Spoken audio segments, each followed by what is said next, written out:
Now, let's move on to, I'm sure, a topic that many of you are very interested in. It's a topic that has been front and center for us for many years, and that is the Canadian Museum of Human Rights. The Canadian Museum of Human Rights was a concept, as we all know, that was created by Izzy Asper. In 2003, myself, Ostap Havlyashka, I believe Lashley Shmuduk, were at a meeting with Izzy Asper that he presented to us how Ukrainian issues were going to be presented in the Canadian Museum of Human Rights. We liked it. We thought it was a great idea. And we got behind it. Based on a commitment, a written commitment from the Asper Foundation that the Holodomor would have a permanent and prominent place in the museum, that the internment of Ukrainian Canadians during the First World War would be permanently and prominently displayed in the museum, and that Ukrainians during the Second World War would be viewed as victims and not perpetrators of Nazism during the Second World War. Those are the three commitments that we had at that time.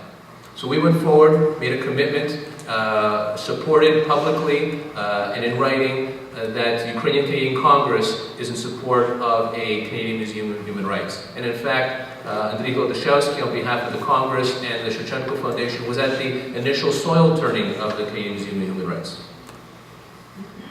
Since then, the museum has went through a few phases. They established an advisory board. The advisory board then turned into a board of trustees. And unfortunately, the board of trustees were people that were friends and business associates of the family. Unfortunately, there was a content advisory committee report and a process that went through Canada which did not once mention Holodomor, not once mention the crimes of Soviet communism.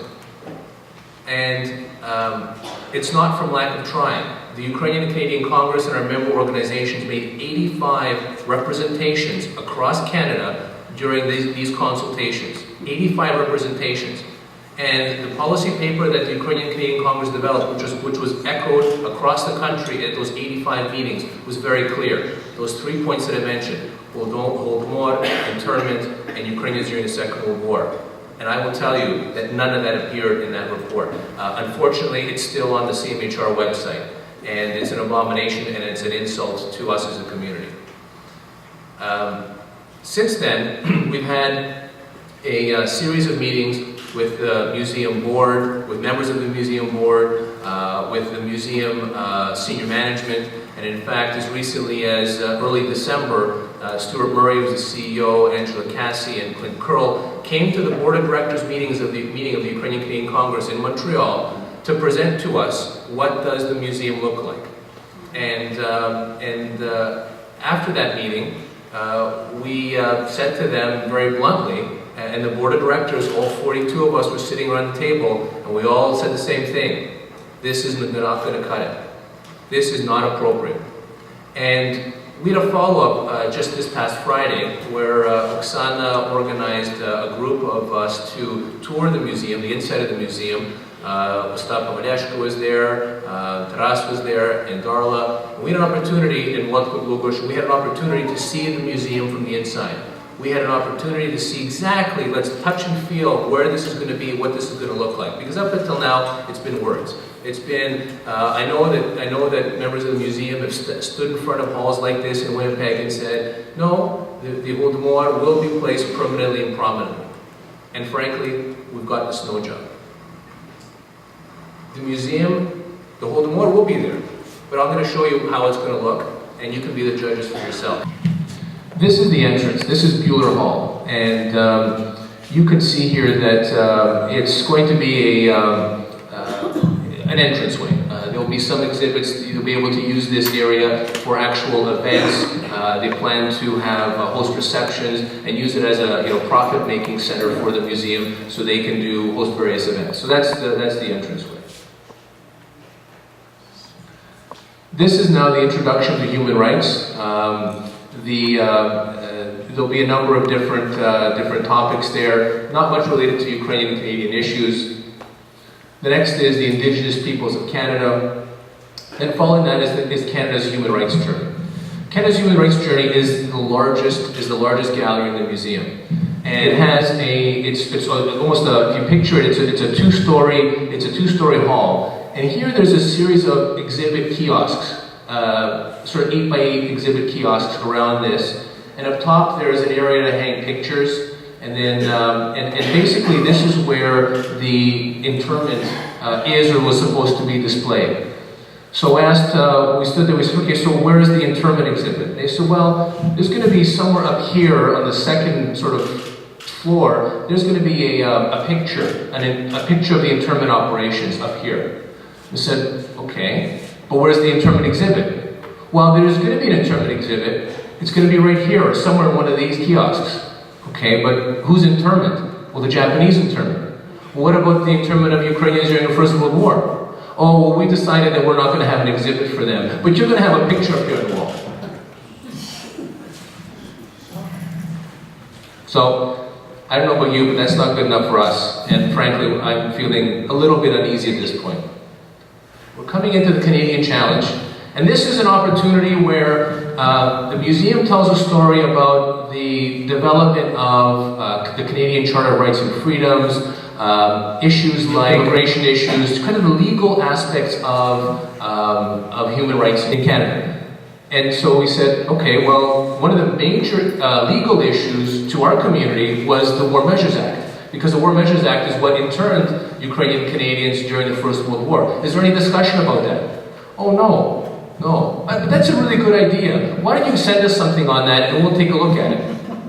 So that's the response in this gallery. So major legislation that affected us, the Ukrainian Canadians, and actually many others, because that was the foundation for the Japanese internment as well, wasn't even thought of or included. This next exhibit hall is examining the Holocaust. So you come in up through the ramp, and then you've got a large theater here. And around here is all the Holocaust exhibits. They have different themes of how they're going to describe different aspects of the genocidal nature of the Holocaust. Beautiful exhibit, great gallery. Bravo, wonderful to have it here. I think it's incredibly important that the Holocaust be featured prominently in the Canadian Museum of Human Rights in a gallery. As you walk through it, you come to this sort of wall here, and this wall here, I'm actually not sure, oh sorry, this is the Lemkin Station. This wall here is the Lemkin Station. It talks about the 7 or the 5 aspects of the genocide that Lemkin developed. Lemkin is the father of the word genocide, and described how it is. And so they talk about the Lemkin model, and the Holocaust is featured as, you know, why the Holocaust is a genocide through the Lemkin model. Behind that, there will be some discussion around the Holodomor and the other genocides through the vision of the Lemkin model. So the Holodomor is touched on here, but it's very much a background discussion. So in terms of Holodomor, that's the first time you're going to see it in the museum, in that capacity. You're going to move into a room here, which is called Hope and Hard Work. And this is a room that, in fact, you should be thinking about right now, because the Holodomor exhibit is somewhere in this room. So you walk in from the Holocaust Gallery, and this is a gallery that's going to talk about the UN Declaration of Human Rights. It's going to talk about how human rights, and in particular, how the Holocaust was very instrumental in the development of the UN Declaration of Human Rights. And then the flow kind of comes here, and then you exit here to the next gallery. Well, if you need to go to the washrooms are right here. And by the way, if you want to see the Holodomor panel, it's right here just by the washroom. So it'll be a great way to tell your friends, hey, if you want to go see the Holodomor monument, 2nd floor just before the washroom on your right. That's where the Holodomor panel is going to be. So this area is where the 5 genocides of the Canadian Museum of Human Rights will be presented, to demonstrate that this is really its own gallery rather than just a subsection near the washroom that they've cordoned off. So you come in, if you do decide to come in here to use the washroom rather than just continue through the museum, you're going to see the 5 genocides that the government of Canada recognizes. And those five genocides are the Holocaust, the Armenian genocide, the Holodomor, Rwanda, and Srebrenica. Those are the 5 genocides. And each will have its own panel. And yes, the Holocaust does have its own gallery, but there will be a panel to the Holocaust here as well. So here are the 5 panels. And there'll be some study kiosks here as well. But basically, again, it's probably better if you see it on the way out, because you probably won't see it on the way in. Because if you go to the washroom, you go this way, and then if you're exiting, you'll probably swing by on the way past the washroom. So at least you'll have clean hands when you're touching the panels from the washroom. So when I saw that, and I'm sure I share my reaction to my colleagues who are with me there as well, but blood boiled to my head. And I thought to myself, this is completely inappropriate. This is not prominent and permanent. Sure, it's surely permanent, but it's not prominent by any stretch of the imagination. So when you consider one of the greatest genocides of humankind is on a little panel on the way to the washroom, it's insulting. It's unacceptable and it's insulting. I'm shaking up right here to see that we're supporting that, but we're not supporting our own community and for what we stand for as Ukrainians. And I think it's very important that we stress that we do that. I was part of the tour of the museum on Friday. I was very happy to be part of the tour because I wanted to see the inside of this I consider to be an architectural marvel. I really do, and I still do, as a marvel. But as we were walking along, and Paul highlighted these, and he highlighted this actually, I would think rather gently, because it could have been much stronger than that. I was absolutely shocked. I just couldn't believe that in that hall where they're talking about internment, I immediately said to myself, aha, Богу дякувати, маємо український інтернет, стало добре видимо. І що ви думаєте? Я кажу, Ukrainian internment? No, that's Japanese internment. And then we hit this Holocaust gallery, let's call it gallery. It's not really a gallery, it's like a space. And that's fine. I have no problem with the Holocaust, just like Paul doesn't have a problem with it. And I think nobody here should have a problem with the Holocaust, because the tragedy that the Jewish people underwent in the Second World War is way beyond any comprehension of any normal social environment. It's impossible to deny that. But then, hey, where were we? We lost 1/3 of the population of Ukraine in the 1930s. 1/3 населення українців пропало. Hey, there has to be a balance somewhere in here. There's going to be these 5 huge panels, okay, depicting the 5 Canadian recognized genocides, and learning kiosks, which I call gigantic iPads, really, for access to information.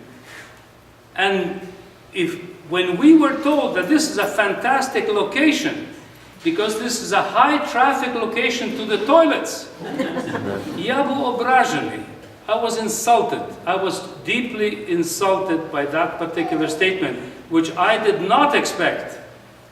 I truly did not expect from people at that level. What kind of a deal is this?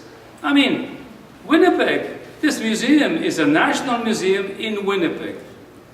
Winnipeg was the main portal, besides Halifax, of entry of Ukrainian immigrants to Canada.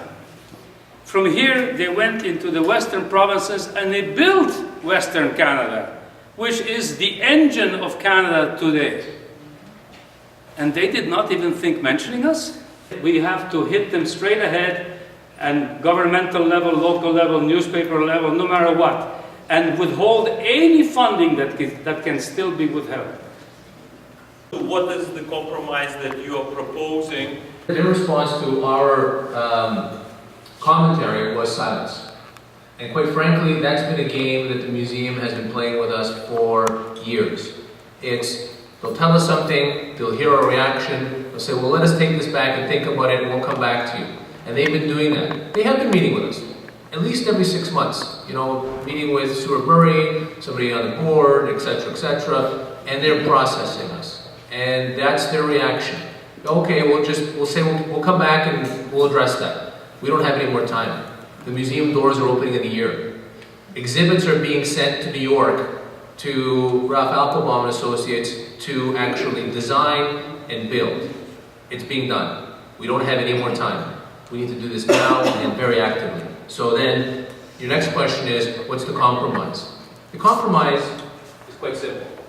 We want one of those, I think it's about 25 or 30 exhibit spaces to be dedicated to the First World War internment operations. They have a dedicated exhibit space to the Winnipeg General Strike, but they don't have one to an internment that affected thousands, incarcerated thousands, forced labor for years of thousands of Ukrainian Canadians. That doesn't have its own exhibit. It's not worthy of it. So that's number one. That's number one compromise. Number two, in the Canadian Challenge Museum, we want to ensure that the War Measures Act, it plays a prominent role there, and the effect that the War Measures Act had on immigrants to Canada, and how that's had a detrimental impact, and how it's been abused, and how War Measures Acts are in fact harmful instruments, and this is a good example of that. Because again, this is a teaching instrument. It's a teaching instrument to teach others around the world that these kinds of acts, these kinds of pieces of legislation, in fact, can be very detrimental when there's a xenophobia around us. So that's a good learning tool. So that's number two. This museum, at one point, in fact, I'll tell you that it was presented to us that this whole bit of hard work, that in fact this whole area would be dedicated to the 5 genocides, and that this UN would have it here, and that this would be a Holodomor theater. That was presented to us in December. That this was committed. This theater would be called the Holodomor Theater. Yes, on Friday, when we asked the question of, oh, this is the Holodomor Theater. Well, no, that's still up for discussion. Now, what they've done is they said, okay, we're going to take the 5 genocides. The initial proposals, which we weren't happy with in the first place, that the 5 genocides were going to be here, because we felt that this should be a Holodomor gallery, and we suggested that the other genocides be put on this side. They said, no, we're going to flip them around. We're going to put all the genocides back here in this little space, this little narrow space by the washroom, and we'll put this UN one here. Then, you know what, people may not even go over here unless they have to use the washroom, but otherwise it's just going to keep filtering through here. So so what we're asking for? We're asking for this to be the Holodomor Gallery and this to be the Holodomor Theater. Compromise number 3. We need to get the ball rolling. Everybody is coming on side and realizing that this isn't what has been told to us, that we've been hoodwinked, and we need to change things now. Now that it's been clear what it's going to look like, we need to change things. So that's what we need to make this a major issue within our community. And what you said, you hit some very important points. One point was, we need to make this an issue of our community. So I'm asking and pleading with all of you, that when you go home today, you're picking up the phone, you're sending emails, you're getting together with people that you know, and spreading the word and saying, this is wrong. This is insulting, and we need to make this change. And we all need to get out there and do, as I've outlined, some of those steps. Writing. When there's an article that appears in the Winnipeg Free Press, you need to be blogging, you need to be responding. We all have to do this. Now that the veil has come off, because this is the first time that I've seen this, it's the first time that I've walked the museum and seen what's there. Now that the veil is off, now they have something to be afraid of. But I can't do this on my own, I need your help to do it. But yes, they are concerned. And we should also expect not just them to run or to defend themselves, but also go on the offensive. And when I say they, I'm not necessarily even talking about the Canadian Museum of Human Rights. It's others that don't want to see the Holodomor as a prominent gallery that are going to go on the offensive against UCC, against our community, and that's what we have to be very careful about.